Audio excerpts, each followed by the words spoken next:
अस्सलामुअलैकुम, welcome to my channel creative tips. आज हमारी एमएस एक्सेल की क्लास नंबर 4 है, जिसमें मैं आपको कंप्लीट फार्मूला का टैब पढ़ाऊंगा। फर्स्ट ऑफ ऑल यहाँ पे आप देख सकते हैं काफ़ी सारे ऑप्शंस हैं, like function library, define names, formula auditing and then calculation. इसमें जो सबसे पहले मैं आपको बता दूं फंक्शन लाइब्रेरी, ये मैं आपको बता दूं कि ये हम नहीं पढ़ेंगे क्योंकि इसमें 450 के लगभग ऑप्शंस हैं।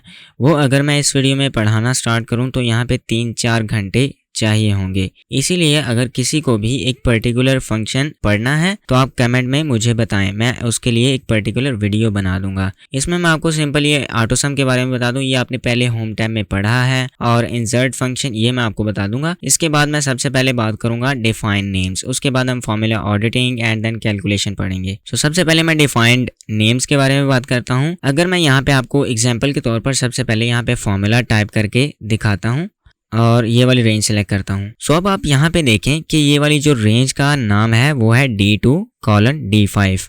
अगर मैं चाह रहा हूँ कि इस रेंज का मैं एक पर्टिकुलर नाम सेट करूँ तो सिंपल आप डिफाइन नेम की मदद से कर सकते हैं। लाइक इसको मैं इस तरह से इरेज कर देता हूँ और हम सिंपल ये वाली रेंज इस तरह से सिलेक्ट कर लेते हैं। और जैसे मैं डिफाइन नेम के ऊपर क्लिक करूँगा आप देख सकते हैं यहाँ पे उसने खुद ब खुद नेम भी पिक कर लिया और हमारी जो रेंज है वो भी पिक कर ली।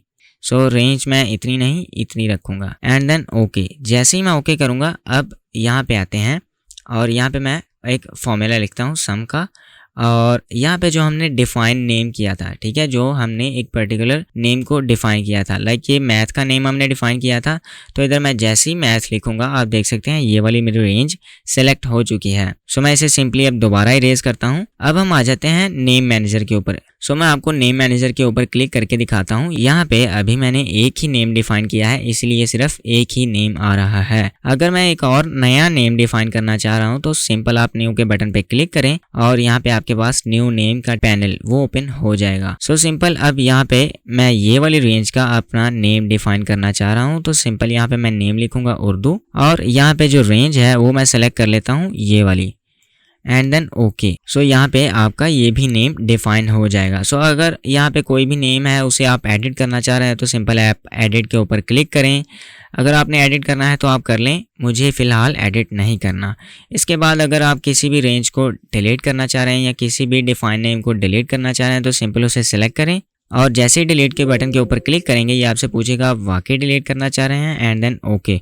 आपकी वो वाली रेंज या कह लें वो वाला नेम डिलीट हो जाएगा। इसे अब क्लोज करते हैं। अब चलते हैं दूसरे ऑप्शन पे। लाइक यहाँ पे अभी मेरा एक ही नेम डिफाइन है, मैं सिंपल यहाँ पे डिफाइन नेम के ऊपर क्लिक करके एक और नेम डिफाइन कर लेता हूँ।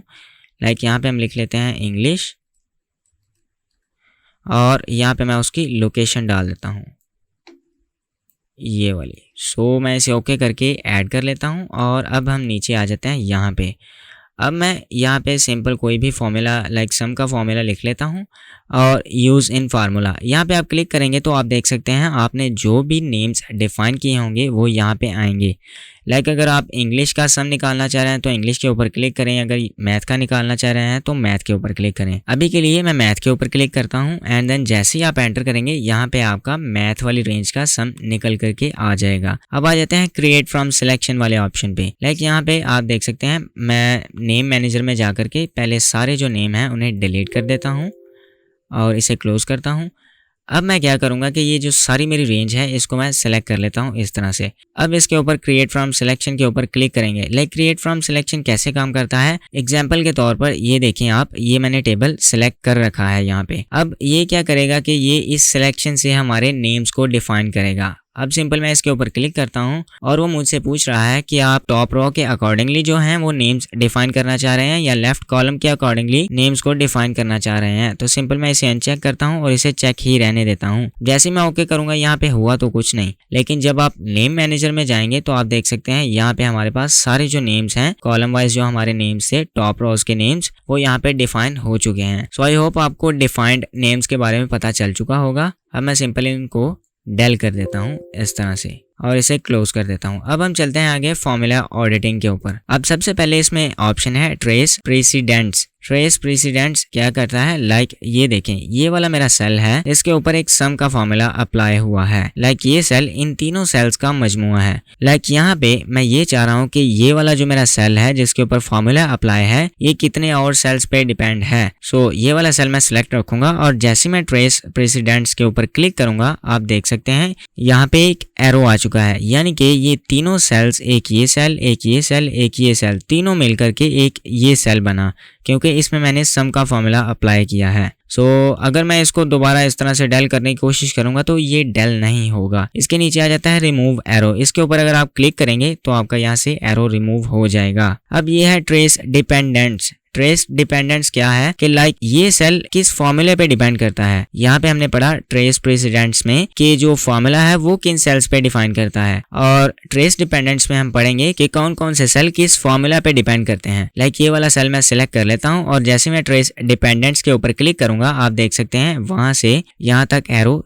जा रहा है। अब मैं सिंपल इसे रिमूव कर देता हूँ। सो अब आ जाते हैं शो फॉर्मूलाज। लाइक अगर मैं देखना चाह रहा हूँ कि इस वाले कॉलम में कौन कौन से फॉर्मूलाज यूज हुए हैं, सो आप शो फॉर्मूला के ऊपर क्लिक करें तो आपके सारे यहाँ पे फॉर्मूलाज शो हो जाएंगे। इस तरह से आप देख सकते हैं यहाँ पे फॉर्मूला और उनकी जो रेंजेस वगैरह हैं वो सारी यहाँ पे शो हो चुकी हैं। लाइक इसके ऊपर दोबारा क्लिक करूंगा तो ये वाले जो मेरे सारे फॉर्मूलाज हैं वो दोबारा हाइड हो जाएंगे। सो अब आ जाते हैं एरर चेकिंग वाले ऑप्शन के ऊपर। जैसे मैं इसके ऊपर क्लिक करूंगा, आप देख सकते हैं the error check is complete for the entire sheet, यानी कि इस शीट में मेरे पास यहाँ पे कोई भी एरर मौजूद नहीं है। सो इसके बाद आ जाते हैं इवेलुएट फॉर्मूला के ऊपर। जैसे मैं इसके ऊपर क्लिक करूंगा तो आप यहाँ पे देख सकते हैं वो फॉर्मूला यहाँ पे आ चुका है जो मैंने सिंपल यहाँ पे यूज किया था। अब मैं जैसे इसे इवेलुएट करूंगा तो आप देख सकते हैं यहाँ पे कोई एरर नहीं है, इसीलिए उसने एग्जैक्ट इसकी वैल्यू यहाँ पे टाइप कर दी। अब आ जाते हैं वॉच विंडो वाले ऑप्शन के ऊपर। जैसे ही मैं इसके ऊपर क्लिक करूंगा, आप देख सकते हैं यहाँ पे एक हमारे पास वॉच विंडो आ जाएगी। अगर फॉर एग्जांपल ये वाला डेटा इसमें मैं ऐड करना चाह रहा हूँ, इसको इस तरह से सिलेक्ट रखूंगा एंड देन जैसे ही मैं ऐड वॉच के ऊपर क्लिक करूंगा तो आप देख सकते हैं यहाँ पे उसने खुद ब खुद रेंज यहाँ पे सिलेक्ट कर लिया है। मैं जैसे ही ऐड करूंगा, आप देख सकते हैं यहाँ पे उसने सारी डिटेल्स दे दी कि ये बुक कौन सी है, शीट कौन सी है, सेल कौन सा है, वैल्यू कौन सी है और यहाँ पे फॉर्मूला कौन सा अप्लाई हुआ है। अब वॉच विंडो का बेसिकली मकसद क्या है, ये यूज किस लिए किया जाता है। अब अगर फॉर एग्जाम्पल यहाँ पे मुझे नहीं दिख रहा, ये काफी नीचे मेरा डेटा पड़ा हुआ है, तो सिंपल यहाँ पे मैं चेंजेस कर करके दोबारा नीचे जाऊंगा, चेंजेस कर करके दोबारा नीचे जाऊंगा कि कौन सी वैल्यू आई, कौन सी वैल्यू आई,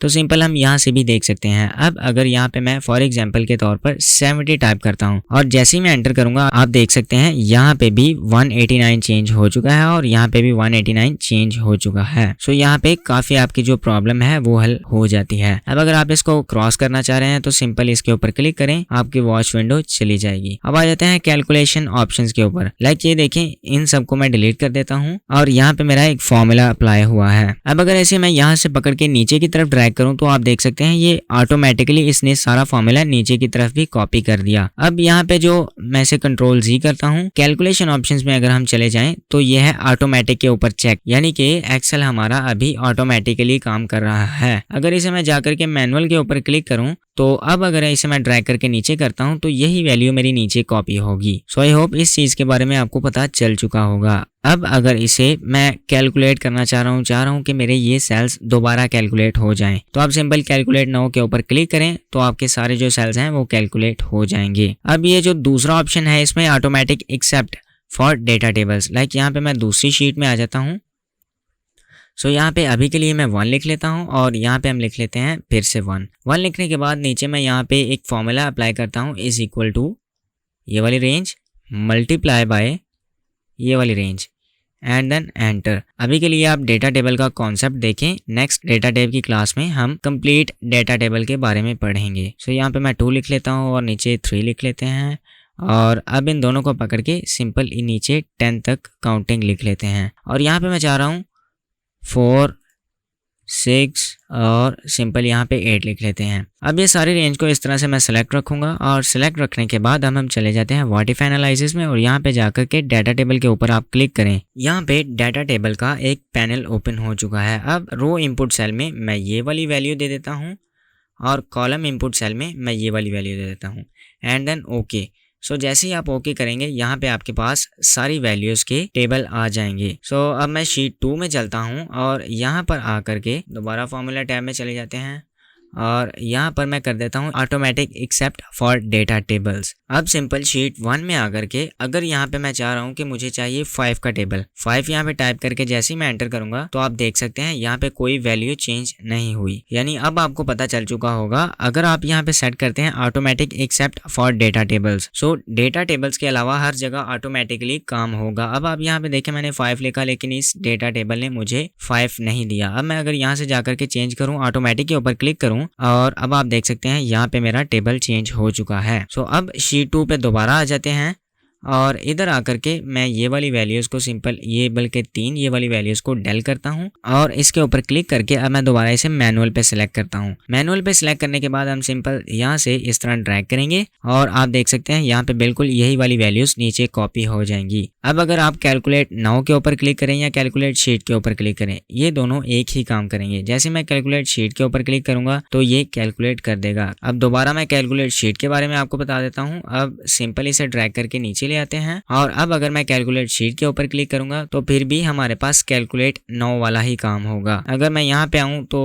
यहाँ पे इंसर्ट फंक्शन के ऊपर जैसे मैं क्लिक करता हूँ यहाँ पे मेरा फॉर्मूला अप्लाई हुआ है। आप देख सकते हैं मैंने यहाँ नंबर 1 पे ये वाली रेंज B2:D2 पुट की है। इस रेंज में हमारे पास जो वैल्यूज हैं वो है 67, 40 एंड 45 और जो फॉर्मूला है वो है सम का। सो मैं ओके कर देता हूँ दोबारा। आई होप आपने इस क्लास को एंजॉय किया होगा। अगर एंजॉय किया है तो प्लीज लाइक करें, शेयर करें दोस्तों के साथ और अगर सब्सक्राइब नहीं किया तो प्लीज सब्सक्राइब करें। Thank you.